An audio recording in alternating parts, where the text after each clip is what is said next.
हुकूमत मुल्क में दहशत गर्दी के वाक़यात तो रोक न सकी, पारा चन्ना जल रहा है। बन्नू वाक़यात और बलूचिस्तान के अलावा सिंध में अगवा बराए तावान की वारदातें हो रही हैं, लेकिन फिक्र पड़ी है कि पीटीआई का धरना लॉन्ग मार्च कैसे रोकें। लॉन्ग मार्च रोकने से कबल इस्लामाबाद के शहरियों को परेशानी में और हुकूमत ने मुब्तला कर दिया।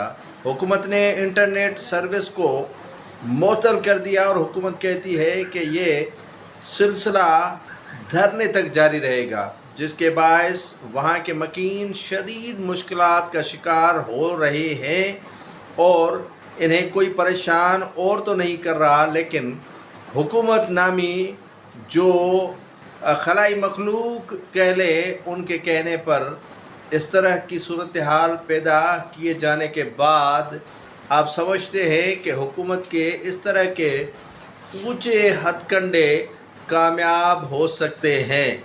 अगर इंटरनेट के ज़रिए आप किसी के एहतजाज को रोकने की कोशिश करेंगे तो ये वाक़ईतन खाम ख्याली में रहती है हुकूमत। जितने भी एहतजाज हुए हैं, आपने इंटरनेट की सर्विस मुअत्तल तो की, लेकिन एहतजाज को रोकने में पसपाई फिर भी हुकूमत की हुई।